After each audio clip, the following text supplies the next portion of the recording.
Welcome back again. Since this is a travel related video, we thought of giving you a few tips since we travel a lot. So whatever we've learned, we'd like to share that to all of you guys. So tip number one is the privilege card. So just a marvel, first traveling, it started for me, at least, is after I finished my school. Then I went to US for further studies, and then almost every year I would come back to Nepal. And so I never used these privilege cards for different airlines. So privilege cards saying के हुन्छ भने तपाईं अब जस्तो कुनै Qatar Airways, Etihad या कुनै पनि airlines Turkish Airlines कुनै पनि तपाईं एकदम रेगुलर चढ्नुहुन्छ भने privilege card बनाउन एकदम जरुरी छ किनकि every time चढ्दाखेरि त्यसमा points accumulate हुन्छ. त्यो points लाई you can use it depending on which privilege card कुन चाहिँ एयरलाइन्स को हो. तपाईले त्यसमा होटल बुकिङ्सहरु गर्न सक्नुहुन्छ, फ्रीमा होटल्सहरु पाउँछ, भन्नु न डिफरेंट काइन्ड अफ गिफ्ट्सहरु तपाईले किन्न सक्नुहुन्छ, इभन टिकट्सहरु नै पाउँछ, अपग्रेड्सहरु गर्न सक्नुहुन्छ. सो मैले चाहिँ त्यो पछि रियलाइज गरेर आजको दिनमा मेरो फोनमा मैले सबै एप पनि मैले डाउनलोड गरेर राखेको छु. सो जति पनि एयरलाइन्सहरु म फ्रिक्वेन्टली चलाउँछु सबैको प्रिभिलेज कार्ड्सहरु मैले युज गर्छु र एभ्री टाइम चलाउँदाखेरि त्यसको पोइन्ट्सहरु एक्युमुलेट गरेर and I use those points regularly. Yeah, हामीले धेरै कुरा पाएको पनि छु त्यो pointsबाट हैन. Lots of upgrades. We've taken hotel rooms with the points, and what else have we done? We've even bought tickets. Right. So recently my dad bought a gift from the points from my mom. Yeah. That's new. He also got a whole ticket. Yeah. He bought his ticket too. Yeah. Anyways. So now moving on to tip number 2 is the meal plan. Yeah, this is like when you tell your travel agent that I'm traveling with a baby, I might be like a vegetarian, I might need a gen meal, I might need a diabetic meal, and also if you have a child, पहिला उनीहरु त kids meal पनि राखिदिन्छ नि. So this is kind of related to the first tip, privilege card, because privilege card बनाउँदाखेरि आफ्नो profile resistor गर्नुपर्छ. त्यसमा आफुलाई चाहिने खालीको आफ्नो भन्नु न कस्तो खाली खानाहरु मन पर्छ, कस्तो टाइपको सिट मन पर्छ, आइल सिट मन पर्छ, विन्डो सिट मन पर्छ, त्यो सबै सेटिंग्समा पहिल्यै हाल्न सकिन्छ. So meal plan is also if you have specific requirement फूडमा, then it's always beneficial. त्यही कतिजना भेजिटेरियनहरुले त्यो बनाएको हुँदैन. सो प्लेनमा जाँदाखेरि त्यसपछि अब कि त भोकै बस्नु पर्यो कि ननभेज खानु पर्यो. सो त्यस्तोमा भेजिटेरियनहरु भोकै बस्ने अप्सनहरु रेकमेन्ड गरेर हुन्छौं.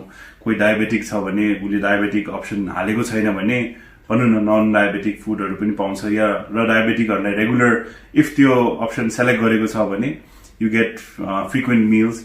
So you सबै अप्सन्सहरु is very helpful if you use it prior to taking the flight. Yeah. And also for babies and kids meal दिन्छ. Yeah, kids mealहरु पनि दिन्छ बच्चाको लागि. कहिले यो भन्दाखेरि meal plan भन्दाखेरि बच्चा छ भने थाहा पाएपछि उनीहरुले त्योहरु पनि दिन्छ कि खेलौनाहरु and like के भन्छ त्यो डायपर र्याश क्रीमहरु थियो नि त्यो like the baby pouch. Yeah, so some airlines do that too. And now moving on to tip number 3 is regarding seat. Selecting seats? Yeah, selecting the seat is very important. It really depends whether you're, especially economy class ko case ma chai to get the front row ko seats where there's a little bit of a leg space, so your baby has it's not too crushed pani, and plus just in case 2 years old banda sana cha bhane त्यो bassinet pani dincha ki, so where you can take it out and you keep the baby, even if your baby is not used to sleeping in that bassinet, saman राख्नु भए पनि काम लाग्छ. So पहिला नै त्यो seat भन्यो भने चाहिँ I think it's really useful. And also whatever business class, first class, whatever, if you look at the arrangement properly, and then you know where you can get the most privacy, if you have to like breastfeed or whatever, हुन्छ नि पहिल्यै त्यो check गर्नु पनि, and like couples पनि सँगै बस्नु कसरी मिल्छ त्यो हेर्यो भने I think it's really helpful. Yeah, so सबै प्लेनको त्यो स्ट्रक्चरै त्यसरी बनाएको हुन्छ सिटिङमा. इकोनोमीको सबभन्दा फर्स्ट रो जहिले पनि उनीहरुले चाहिँ त्यो बच्चा भएको पेरेन्ट्सहरुको लागि नै रिजर्भ गरेर राखेको हुन्छ. सो त्यहाँ भन्नु न if you have experience sitting on the first row, you'll see few holes or यताउता त्यहाँ देखिरा हुन्छ अगाडि. त्यो चाहिँ त्यही उले जेन्टसले भने जस्तै bassinet if रिक्वेस्ट गर्यो भने प्लेनले bassinet ल्याएर त्यहाँ राखिदिन्छ. सो बच्चाले त्यो सुताउनहरु सबै गर्न धेरै सजिलो हुन्छ. So always look for this option if you're traveling with a baby. It's very helpful. And now moving on to tip number 4 is travel agency. This यो comes चाहिँ from अब the businessman's mind. यो चाहिँ अब मेरो उसको एङ्गलबाट हो because अब जस्तो म बिजनेसमा पनि म भनौँ न I don't stick with one vendor त्यो because the rates might fluctuate आजको दिनमा उसले सस्तो दियो होला भोलिको दिनमा उसले दिन नसक्ला अरू बेटर रेट्स दिन सक्ने मान्छे हुन्छ सो मेरो कम्पनीमा म जहिले पनि डिफ्रेन्ट कोटेसन्सहरू लिने गर्छु सो सिमिलरली ट्राभल एजेन्सीको केसमा ट्राभल गर्दाखेरि पनि I don't stick with one travel agent I always get quotations and rates from different travel agency कहिले यताबाट सस्तो आइरहन्छ कहिले यताबाट सस्तो आइरहन्छ सो त्यो जहिले पनि आई थिङ्क गरिरहनुपर्छ जहिले पनि एउटैसँग स्टिक चाहिँ नगर्नुहोस् भन्ने मेरो रेकमेन्डेसन हो किनकि नयाँ कहिलेकाहीँ नयाँ ट्राभल एजेन्सीहरू पनि हुन्छ उनीहरूले बेटर रेट्स दिन सकिरहेको हुन्छ so it's always good to explore जहाँ बेस्ट पाउँछ त्यहीँबाट नै लिनु is better.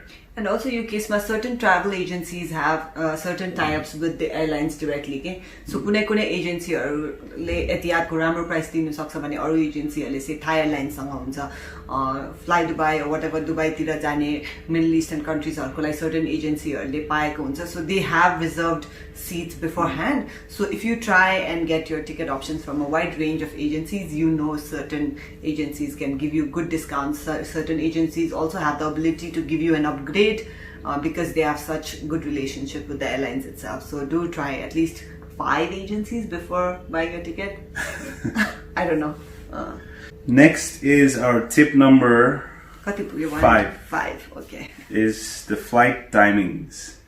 So they travel गर्दाखेरि कहिलेकाहीँ हामीले राम्रोसँग हेरेन र धेरै ट्राभल एजेन्टमा धेरै डिपेन्ड गर्यो या तिमीले भनौँ न हामीले अरू कसैलाई भनिरहेछ कि हाम्रो टिकटहरू बुक गरिदियो उनीहरूले राम्रोसँग थाहा नभएको हुनसक्छ सो एकदम केयरफुली हेर्नुपर्ने चाहिँ इज द ट्राभल टाइमिङ्सहरू किनकि कति डाइरेक्ट फ्लाइटहरू होला या कति ट्रान्जिटसँगको फ्लाइटहरू होला you have to make sure that flight टाइमिङ्सहरू एकदम राम्रो छ किनकि सस्तो पायो भन्दा फेरि कहिलेकाहीँ त्यो लिन्छौँ र त्यसमा ट्रान्जिटहरू भनौँ न मल्टिपल ट्रान्जिट राखिदिरहेको हुनसक्छ instead of just one transit or रातभरि भनौँ न रातभरिको अब त्यो ट्राभल हुनसक्छ whether if you prefer to travel at night thinking that you can sleep then it's good for you but if you don't like traveling at night सुत्न सक्दैन प्लेनमा गाह्रो हुन्छ र डेमा मात्र चुज गर्नु सो त्यो टाइमिङ्सहरू चाहिँ एकदम प्रपरली चुज गर्न is very important so different travel एजेन्सीबाट डिफ्रेन्ट फ्लाइट एयरलाइन्सको अप्सन्स लिने र डिफ्रेन्ट एयरलाइन्सको ट्राभल टाइमिङको अप्सन्स पनि मल्टिपल लिन I think is very important that's something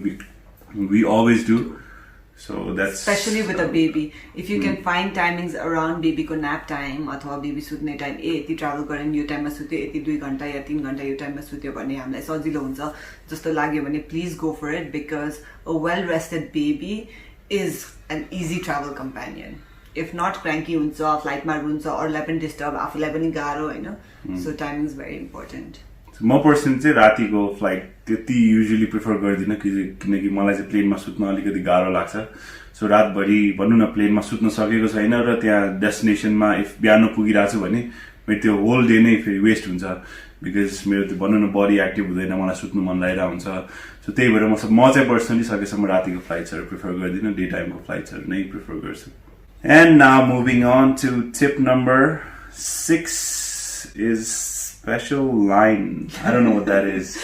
So, कतिवटा एयरपोर्ट्सहरुमा चाहिँ there is a special line for babies or for someone who's maybe very old or couples traveling with babies. So try and look for that line and to cut through the long lines and go there because it really makes your life easier.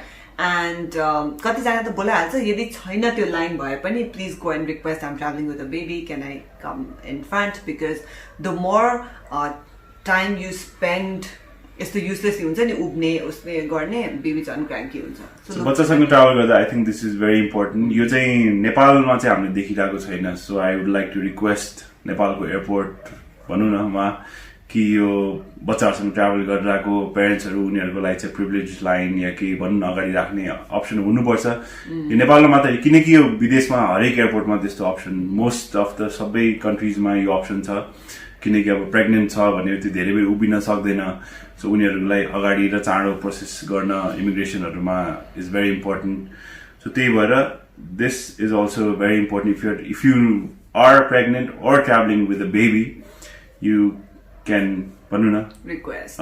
Expedite your the waiting line if you request or stay in one of those privileged lines. Yeah, तर नेपालमा त्यो line नभए पनि I think अगाडि गएर मैले कतिचोटि भनेको छु नि बच्चासँग मलाई जानु दिनु न प्लिज भने नि कहिले पनि नेपालीहरूले नै चाहिँ भन्दैन होइन तैपनि त्यो स्पेसिफिक लाइनै भए पनि भन्नै पर्दैन त होइन so the next is So tip number 7 is check hotel amenities beforehand. Yeah. So यो चाहिँ मैले किन लेखेको भन्दाखेरि होटल पहिल्यै राम्रोसँगले हेर्नु is very important obviously from the transport aspect you can maybe take care of but there are so many resorts nowadays that are adult only भन्छ कि and so many resorts call themselves kids friendly so if you're traveling with a kid it's good to be in a kids friendly resort that means they'll have like a playground some hotels even have like nanny service some will have like you know specific learning centers khilne town swimming pools that are designed for babies and things like this they'll have a crib they'll have space for babies they'll have maybe menu kids menu so kids friendly hotel यदि छ भने त्यो सजिलो हुन्छ and त्यो amenities पहिल्यै check गर्ने अब जस्तो दिया त कहिले क्रिबमा सुत्दैन तैपनि we always make sure we ask for a crib एक त सामानहरु राख्नु पनि सजिलो हुन्छ नत्र भने त्यो बेडको साइडमा हामी बेडसँग जोडेर अलिकति ब्यारियर बनाउँछौं के so that's really helpful. Okay, so moving on to tip number 8 is त्यो ठाउँको weather check गर्ने के पनि weather. So yeah, so त्यो चाहिँ मैले जहिले पनि गरेर आउँछु. So whenever we're traveling, because भनौँ न यहाँ जाडो छैन होला र हामी जाने डेस्टिनेसनमा जाडो भइरहन सक्छ यहाँ र वाइस वर्सा यहाँ जाडो छ र हामी जाने डेस्टिनेसनमा चाहिँ गर्मी भइरहेको हुन सक्छ सो त्यो डिफरेन्ट काइन्ड अफ भेरिएसन्स भएको कारणले गरेर वेदर चाहिँ चेक गर्न एकदम इम्पोर्टेन्ट छ जस्तो मलाई लाग्छ डेस्टिनेसन जहाँ जाने हो सो त्यही अनुसारको प्याकिङहरू आफ्नो लुगाहरू बच्चाको कस्तो खालको लुगाहरू किनभने सबभन्दा भन्न आफ्नो लागि त ल ठिक छ म्यानेज गर्न सकिहाल्छ तर बच्चाहरूको लागि चाहिँ it's very important that especially winter टाइपको जाडो ठाउँमा गइरहेछ भने चाहिँ एकदम राम्रोसँग उसको प्रपर क्लोथ्सहरू प्याक गर्ने एकदम जरुरी छ सो वेदर चाहिँ कस्तो छ पानी पर्छ कि पर्दैन त्यहाँ कति दिन जाने हो त्यो सबै कुराहरू एडभान्समा चेक गर्यो भने it's always very very helpful this I actually learned from Dikesh पहिला त म कस्तो थियो भने I hardly packed anything अलिअलि सामान राख्यो गयो अनि जानु बित्दै मलाई सपिङ गर्न हतार त्यहीँ लुगा त्यहीँ किन्दै लाउँथेँ I still do that for me but him on the other hand is like major heavy packer like 3 दिनको लागि जानुपर्छ भन्ने पनि हुन्छ नि 3टा सुट 5वटा जिन्स प्यान्ट 10वटा सर्ट 2टा फर्मल जुत्ता 3टा क्याजुअल जुत्ता अल आर दी प्याक्स होइन so I always was like what are you doing हुन्छ नि But yeah, so I've learned to pack a little more, especially with the baby, so it's very important. So त्यही भएर मलाई गर्मी ठाउँ जानु मन लाग्दैन धेरै सामान जाडो ठाउँ जानु मन लाग्दैन धेरै सामान प्याक गर्नुपर्छ भनेर. Last tip number 9 is to carry medicines. So whether you're traveling with a baby or not, always carry basic medicines. भनौँ न टाउको दुख्ने होला या पेट दुख्नेहरू होला सो बच्चाको केसमा जुन अघि न भन्यो नाक बन्द हुँदाखेरि त्यो सलाइन वाटर टाइपको त्यो औषधि पाउँछ सो त्यस्तो क्यारी गर्ने या बच्चालाई बेसिक औषधिहरू जेहरू हुनसक्छ त्यो चाहिँ क्यारी गर्ने एकदम जरुरी हुँदैन कुन बेला बिराम हुन्छ के हुन्छ कस्तो खालको सिचुएसनमा हुन्छ राति बिराम भएको हुनसक्छ त्यहाँ पसलहरू मेडिसिन सप्सहरू नपाउन सक्छ सो आफूसँगै त्यो बेसिक मेडिसिन्सहरू अलिकति भइराख्यो भने it always helps when you are traveling Yeah, I guess that's it. तर अहिले बोला मलाई एउटा फाइनल टिप पनि याद आयो के भने That's good. So that's tip number 10 for you guys. And that is पैसा नबोक्नु. No.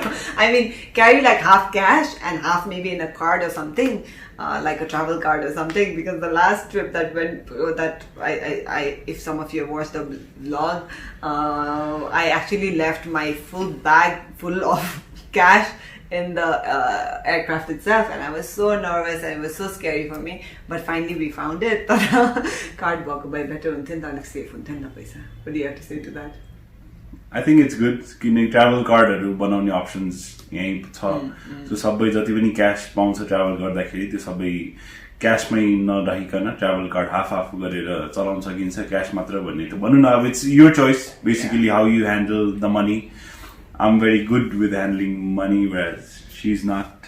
उसले धेरै ठाउँमा छोड्ने बानी छ उसको सो मेरो केसमा अब त्यही ट्राभल कार्ड मात्रै पनि बोक्दाखेरि अलिकति त्यहाँ रिस्की चाहिँ के छ भने कति ठाउँमा कार्ड नचल्न सक्छ सो मलाई धेरैचोटि जस्तो म कोरिया ट्राभल गरेर आउँछु मेरो स्यामसङ स्याङयोङ उनीहरूको लागि सो त्यो केसमा मैले एकचोटि चाहिँ ट्राभल कार्ड मात्र लिएर गएको थिएँ क्यास किन बोक्ने भनेर त्यतिखेर मेरो कार्डहरू चलेन सो मलाई भनौँ न त्यो टाइमिङ्सहरू भेरिएसन भइरहेको हुन्छ सो त्यहाँबाट मैले फोन गर्न खोज्दाखेरि यहाँ राति भइरहेको हुनसक्छ सो इमिडिएट सपोर्ट नपाउन सक्छ सो त्यो चाहिँ अलिकति आफैले सोचेर सम्झेर बुझेर आफ्नै पहिला ब्याङ्कसँग त्यो कुरा चेक गर्न सकिन्छ कि त्यो कार्डहरू यो डेस्टिनेसनमा ट्राभल गर्न लाग्छु यो कार्ड चल्छ कि चल्दैन भनेर त्यो ब्याङ्कले पनि भनिदिन्छ र सो त्यो कुराहरू चाहिँ अलिकति पहिल्यै प्रिपेयर्ड भएर गयो भने धेरै सजिलो हुन्छ अब क्यास मात्र बोकेर जाँदाखेरि पनि त्यो हराउने रिस्क हुन्छ कहाँ राख्ने भनौँ न कतिवटा अब होटल रुम्सहरूमा तपाईँको लकर हुन्छ कतिवटा नहुन पनि सक्छ सो नहुँदाखेरि इट्स अलवेज रिस्क अब बोकेर हिँड्नु भने पनि त्यहाँ भनौँ न हराउने रिस्क भइरहेको हुन्छ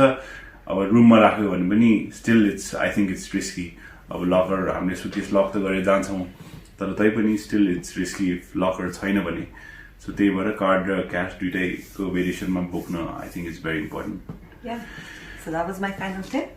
So I hope you've learned, and if you have any further feedbacks or comments, or if you'd like to recommend us anything, please comment below. We'd like to hear from you guys if this was important or not. So I think that's it. That's it. We've covered everything. Hopefully we've covered everything. Don't be scared. Enjoy your travels. Keep traveling. Don't let people tell you के बच्चासँग एकदम गाह्रो हुन्छ यो त्यो होइन बच्चासँग त गाह्रै हुन्छ घरमा बसे पनि ट्राभल गरे पनि so try and travel as much as you can. Don't make your baby a liability. Take your children, travel, explore the world wherever possible, and have fun. See you. Bye bye.